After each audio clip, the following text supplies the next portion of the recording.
Serious? What's the most horrific thing that happened in your neighborhood town? Guy down the street got in an argument with his folks, sat down on the porch swing, dumped a gas can on himself and lit up. Parents and neighbors had to listen to his screams while they tried to put him out. Died before they could. I lived in a pretty violent city in Brazil. They did not have any mercy when they caught thieves. One day, a year or so ago, they hanged a thief on the light post on my street. No one talked about it, which made it even scarier that it wasn't a big deal. A man was babysitting his ex-girlfriend's son. He stabbed the boy, cut him up and scattered his body parts around a banana plantation. He lived a few houses down from my grandmother. Letting exes watch your kids just seems like a bad idea in general. A woman on her way home from a Julefrikust, a kind of Christmas party we do in my country, where we get exceedingly drunk, was killed and dumped in the harbor. Having people go missing was very unusual, so police dispatched choppers and a huge crew. I remember a chopper hanging over my house as it was searching the fjords. It was extremely odd for something like that to happen in a town where the front page of the newspaper usually talk about the eating habits of the elderly, or a new patch of apple trees being planted in the park. You can list all kinds of things like brutal murders, serial killers, etc. One of the things that upset me the most here was a minor story quickly forgotten. A young woman just stopped showing up for work one day, and no one bothered to check up on her for a couple weeks. When they finally tried to track her down, they found out she died of a seizure in her apartment. She had a 2-year-old little boy who slowly died of hunger and thirst beside his mother's body because no one had bothered to investigate her disappearance until it was too late. This right here is pretty much my worst fear. The odds of me running into a serial killer or my kid being abducted and murdered are pretty darn low. Being a very quiet person who doesn't get out much, odds aren't great for my baby if something happens to me and my husband. I went to school in the northern part of Dublin for a couple of years. One day 2 sisters who also went there didn't show up for school. Some nasty rumors started floating around but nobody really knew why they were gone. Turns out their mom had her head bashed in with a brick. 2 days later they found out who the perpetrator was. It was their dad. The girls eventually returned to school, but they were never the same. A little boy was taken from his mother in a shopping center by 2 little boys and murdered in the most brutal way. The boys who took him were only 10 and 11 and the little boy was 2. That was 20 years ago. The 2 murderers are out now. They have new identities. That's by far the worst thing that happened in my neighborhood. In our street there was a ceramics shop owned by a Sicilian family, with an industrial oven and all that type of equipment. The dad of the family went to Sicily for a few days, and when he came back he found his only 20-year-old son burning inside the industrial oven, with several nails in his skull. This was 5 years ago, and the case was never solved, and the dad turned his ceramic shop into a little supermarket. I don't know if I can really count this as my town because it's about 30-45 minutes out from where I live, but the Port Arthur massacre when Martin Bryant killed 36 people. My stepdad and his family lived in Port Arthur and could hear the gunshots and everything in between because they lived about 5 minutes from the old jail site. They had seen him around town because it's a small place where everyone knows everyone. They said he was a very strange kid growing up. My dad was there on his honeymoon. I live close to a huge international airport and my house is, unfortunately, at the precise spot where planes tend to lower their wheels for landing. Stowaways from countries such as Mozambique sometimes try to hide in the wheel arch but usually die of hypothermia en route. 3 bodies have landed in the streets around my house in the time I've lived here. Holy freaking crap. When I was in primary school, the girl who lived 3 or 4 houses away from me was taken out of her bedroom window at night and raped in a nearby park. I was about 9 so she would have been maybe 6 or 7. The scary part is, roughly the same time that the police thought she was taken, 2 AM, our dog started barking like crazy and woke my parents and neighbors up. Weird to think what might have been. Bonus: the town over from where I grew up, at the high school a grade 7 boy died during a brawl with older students over a lunch table. In our town by the Sainsbury's, A food retail shop chain in the UK. An old woman accidentally pressed the wrong foot pedal in her car and accelerated over the road, over grass and into the bench outside the shop where a young man was sitting, and it killed him. Similar thing happened in my city, although the driver was young. She sped in the wrong direction and smashed into pedestrians. If I recall correctly, the car actually went on stairs of a shop. Mob justice. A thief tried to steal a man's suitcase full of jewelry. He was not successful in doing so, which led to about 100 people beating the ever-living crap out of that thief. Was not a pretty sight. Probably not the most horrific, but most recent. A man killed and dismembered his 6 kids and pregnant wife. He is also suspected of killing his mother. If that's not the most horrific, I don't want to ever find myself where you live. The Greyhound bus beheader was from here. His apartment was only 2 streets over from me actually. You know the story. Mentally ill guy gets on bus, sits next to a guy with headphones. Voices tell him headphone guy is a demon. Pulls out a knife and chops his head off, then eats part of it. In my hometown, a 19-year-old guy with a knife entered kindergarten and murdered 3 kids and their teacher, wounded a nurse. After that he left and was spotted and captured by responding police car while calmly walking down the street drenched in his victim's blood. It happened in 1998 I think. I wouldn't say I knew him, but I have seen him on couple of occasions before it happened. Due to this being really small town, you couldn't help noticing people. He was weird, quiet dude. Studied law for half a year, but got booted for poor academic performance if I remember correctly. He got life in prison. Hurricane Rita came right after Katrina. We had a lot of refugees and people who couldn't evacuate. My house, and most of the area, were destroyed, but there were people who had thought they had escaped only to have their families drowned by a second storm 2 weeks later. Drunk driver was speeding through the streets, hit 5 kids that were selling lemonade in front of their house. 2 died on the spot, 2 died in the hospital. 11-YO gets home from school months after it happened to find that her mother killed herself. Her father ditched the family years before, so this girl was left an orphan. Man, out of all those stories, this one got to me. That's just frickin' heartbreaking on so many levels. So this kid in my town, Monmouth County, NJ, was arrested for taking a bag of kittens, soaking them in gasoline, then lighting it on fire. He was not held for more than a couple hours before he got out, despite desperate attempts by the local animal safety officer to hold him. The next week he walks into a bed, bath, and beyond, grabs a knife from a display, and stabs a mother shopping with her infant daughter 10 times in her back. There's been several successful and attempted murders in Middletown, but none were as avoidable as this. I think people get murdered often enough, but we never hear about it. The exception for us was a guy we just hired. Seemed he would work out really well, got stabbed the weekend after. Just an argument with some dude in the building. What kills me is that the guy that did the stabbing was back on the streets in 5 years. WTF. This guy in my neighborhood had a crush on a girl for almost 7 years. Started stalking the girl and ended up killing her in her own house. And people wonder why I'm so scared of my stalker. For that very reason right there. In summer I used to regularly get ice cream after school from a little ice cream cafe. The owner was pretty humble and I went there pretty often. Someday I heard the news a morning. The owner shot his family of 2 sons under the age of 7, his daughter at the age of 17 and his wife, and fled to Turkey. Didn't expect him to do such stuff.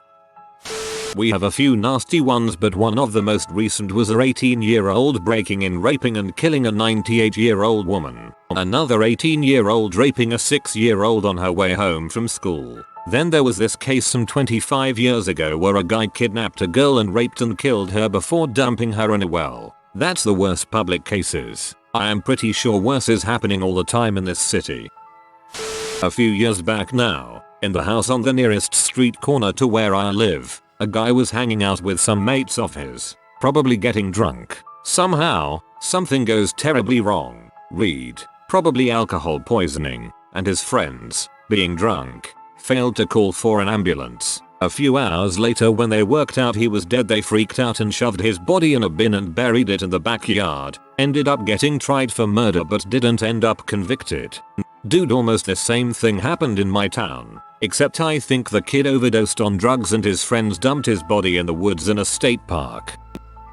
My grandma got taken out by a car whilst walking on the pavement sidewalk to the hairdressers. I remember the whole main road was closed off and we had to walk a mile home as there were police and sirens everywhere. As young kids we were all excited to hear what was going on. The excitement soon dissipated once I arrived home to the news. I'm sorry for your loss. I can't imagine. Internet hug. There's two that stand out, both from my small hometown. 5000 ppl. About 10 years ago, a group of 4 students went out at lunch. The driver was speeding and got into a wreck. He survived. The other 3 girls in the car didn't. Students haven't been allowed to leave on lunch since, as far as I'm aware. Graduated about 5 years ago. The second is creepier, but no people died. About 6 or 7 years ago, a satanic cult was busted. It was a group of about a dozen 7th 10th graders trying to be Satanists. They had been murdering cats in a spot in the woods not far from the center of town. They'd hang them up and drain the blood into buckets to use in their rituals. That first story sounds like the beginning of a Footloose squeal, except with off-campus lunch instead of dances. When I was in elementary, I met one of my father's old friends. He owned this small wildlife refuge where he took care of local wildlife that were injured and he nursed them back to health for release into the wild. Most notably, he had a small pride of mountain lions that refused to leave him. He had a small amount of government funding, but worked as my elementary school's janitor to fund his family instead of using the government's money. Government money went straight to the wildlife. One night, his wife had enough of having to live off 2 minimum wage jobs instead of a government fund and shot him. She threw him into the lion's cage and called the police, claiming the lions had attacked him. He thought they would tear him apart before the police could arrive, but they protected him as he lay dying, even from the police who showed up to save him. He died about 30 minutes before they could tranquilize the lions. He has a full foundation now, dedicated to his memory, and run by his mother. Back when I was a wee tacker and lived in a town in rural Victoria, Australia, there was a guy who went a little off kilter and killed his entire family with an axe. This sort of thing was, and still is, almost unheard of in Oz. A little off kilter. The 10-year-old girl who lived next door was kidnapped and held for 3 years before being miraculously found 2 states away because of a freak traffic accident. She was taken near the elementary school she went to, and it was a huge shock to everyone nearby. There was a huge support to help find her, but after weeks of no success and no news, it died down. Her mother had died of cancer, so the father grieved alone for 3 years that his only child had been taken. Fast forward 3 years, and the daughter is found. The guy who took her had booked it immediately after, taking her 2 states away. He happened to be getting gas when someone backed into his car on accident, and the cops were called when someone noticed the young girl tied up in the damaged trunk.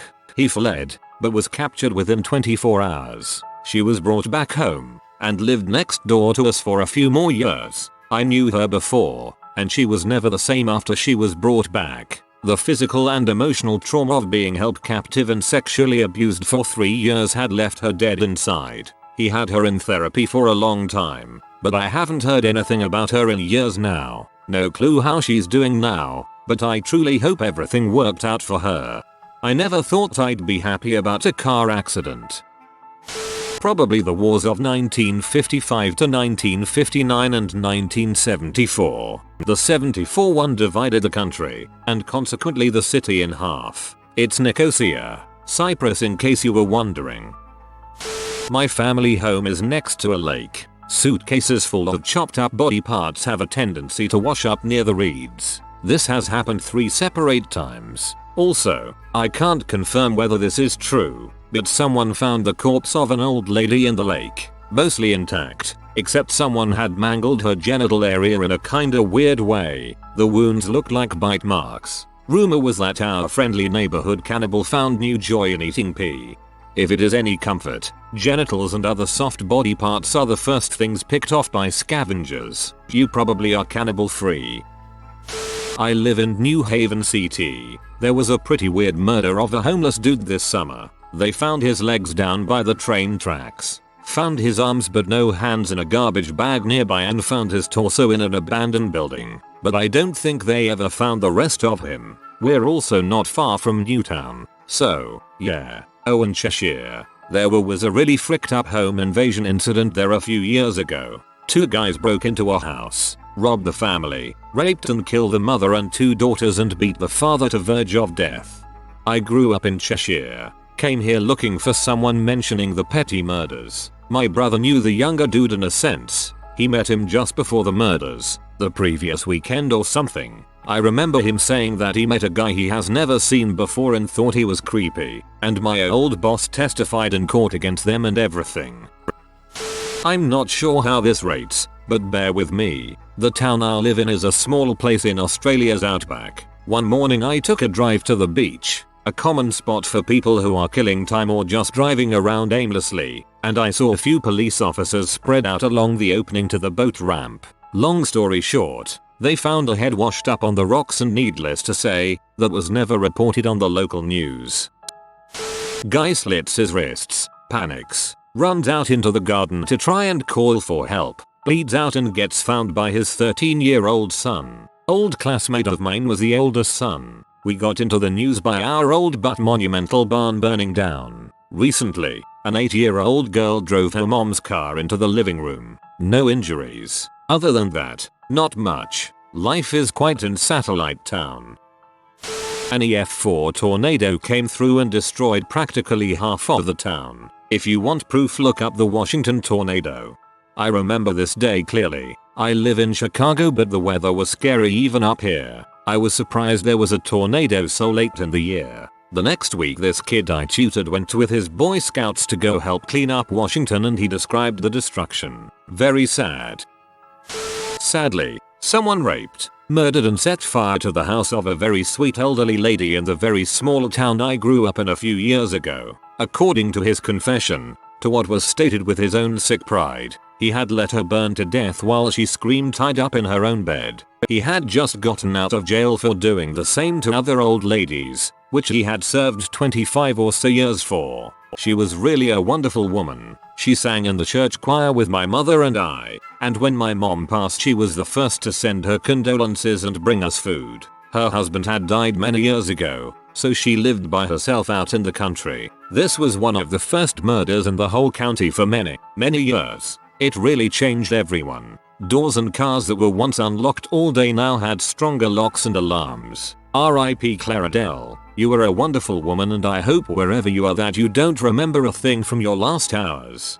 Not commenting on the story because dang that's tragic, but I think Clara Dell is a great name.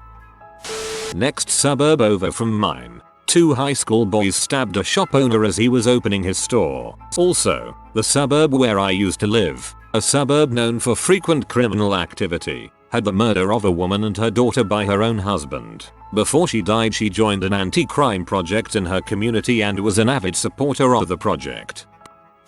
In a little racist redneck enclave in northernmost California, population 750, a teenage boy was almost beaten to death. His father was a local boy that married a Laotian woman while he was serving in Vietnam. They opened an amazing restaurant. It was always full. Even in a tiny but hick town, that place still did great business, and had 2 kids. Fast forward to 1995ish and their son is now a high school student. Some girl dumps her boyfriend to start going out with the Laotian kid. The racist dads of town don't think that's cool at all. 4 grown butt men jumped that poor boy in the middle of Main Street. As they were beating him, they had to occasionally stop to direct traffic around the beating. Nobody stopped. Nobody helped. Nobody even called 911. When the beating was over, the men left the barely conscious boy on the street. He literally crawled a block and a half to get to a payphone so he could call for help.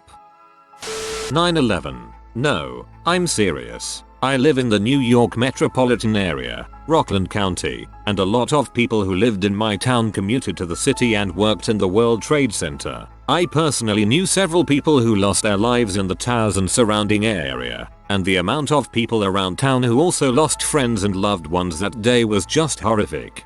I live on Long Island and was in 8th grade when it happened. What I'll never forget besides knowing several people who lost family members was the thick black smoke flowing from the direction of the city. They wouldn't allow us outside for recess and it was horrible to look at knowing what it was from. Edmonton, Canada. There are a few that come to mind. I think it was about 3 years ago. At the University of Alberta, a security company responsible for taking money from ATMs was restocking the machines when one of the guys that worked for them brutally executed his 3 co-workers with shots to the head and stole all of the money. He then tried to escape to the US border but was caught. One lady just got married, the 2 others were dads, I think. Really sad and unnecessary. Another one was this year. Some guy killed 7 people in a rampage. Although I'm not sure the reasons behind it, I know it was a family issue and not a random killing. Also this year, some guy on a native reserve brutally sexually assaulted a little girl and left her to die in -30-degree weather. And a cop was shot to death by some crazy anti-government fanatic this year as well, which makes it the first cop killing in 25 years. We also had a tornado in 1987 that killed 27 people. And the roller coaster in West Edmonton Mall flew off the tracks in the 80s and killed several people as well.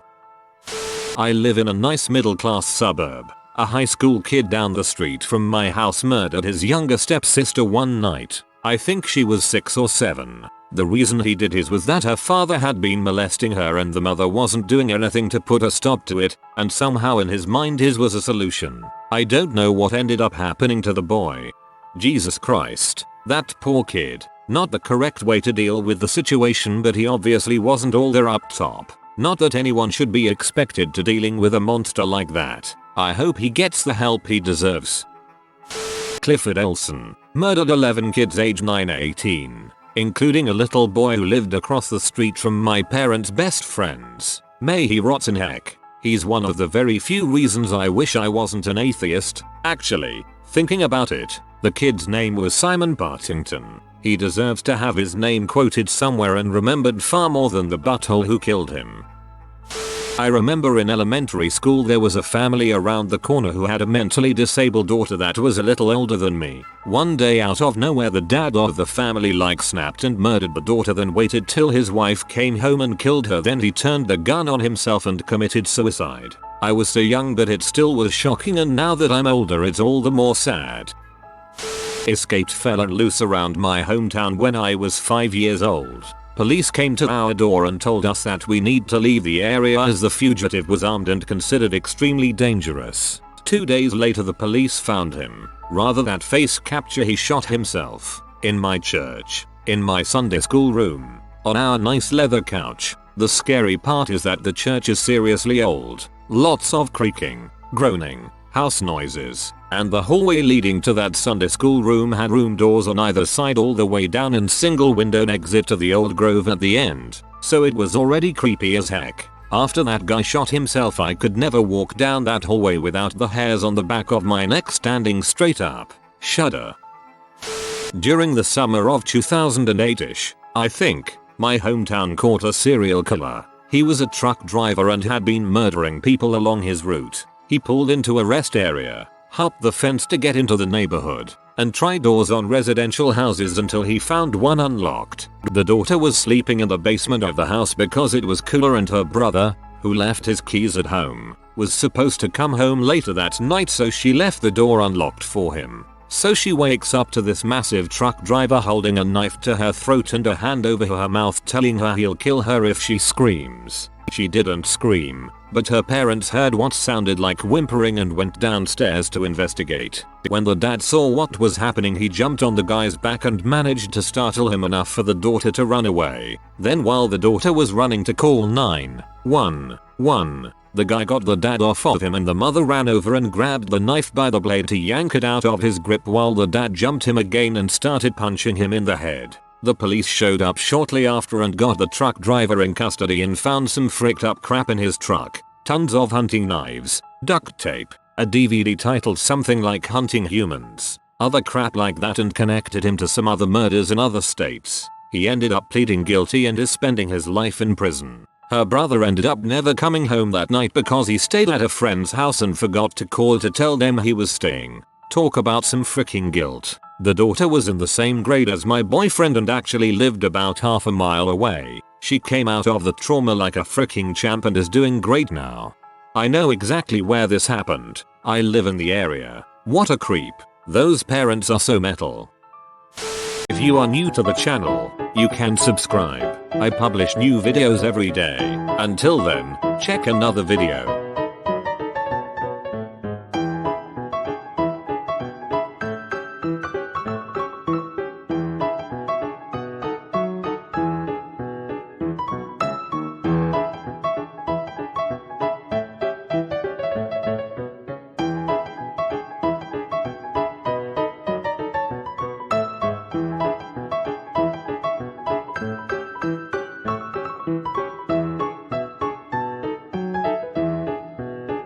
Bye for now.